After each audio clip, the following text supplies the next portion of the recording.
And the back right corner, so if you stand in your front entrance and you point to the left, it's going to be wealth. If you point to the right, it's going to be love. The center of the house, the middle, is the health center of the house, okay?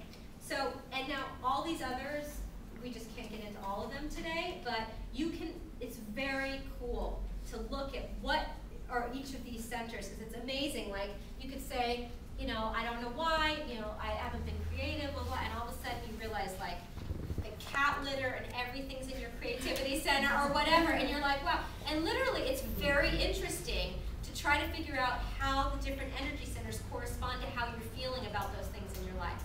So we want to always go to each center and think, what am I focusing on? Am I really focusing on love right now? Am I focusing on wealth? Am I focusing on my career? And really look at those centers and, you know, think about what's in those centers and how can I boost them. So typically, you want to boost these energy centers in specific ways.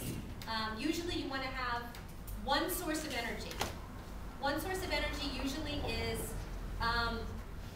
either a plant, like a live plant, a light, or moving water. So the three energy sources are lights, plants, and moving water. It's very important to think about that. That even if you're in a room that has nothing in it, you know, you go into an empty office and you've not done anything to it. It basically has a desk. If you put on a light and you get a plant and you get a water fountain going, you will feel the energy start to shift. Of course, if you bring in color and all that, it really gets the, you know, you'll feel better in that space. So in the energy center, in each one, you want to put an energy source, like a light, plant. You don't want to have water in every room, but at least light and a plant. In every room, I have a couple plants, for sure, in the corners. In the corners are where energy tends to stagnate. I tell you, energy moves in circles. So basically, the corners are, it kind of misses the corner. So when you put a plant or a light in the corner, it lifts the energy of the corner, and it starts, the space will make you feel better.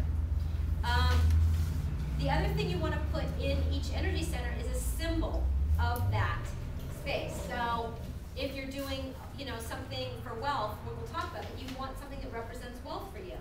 So sometimes I'll ask people, you know, if you had $5 million extra dollars, what would you do with it? You know, would you get a new house? Would you buy a second house in another part of the world? Would you open a charity? Would you know, what would you do with a lot more money? And I would typically have people put some kind of symbol that represents that for them.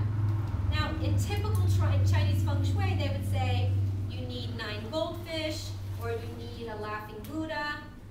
My whole idea is that everything is so personal.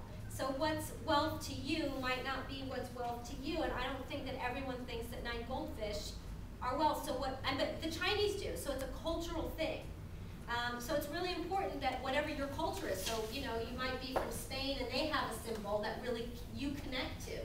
So, but I always want people to really connect to their own symbols, and it can be anything, but it's something that represents whatever corner you're working on. Okay. So, and then typically there's a color attached to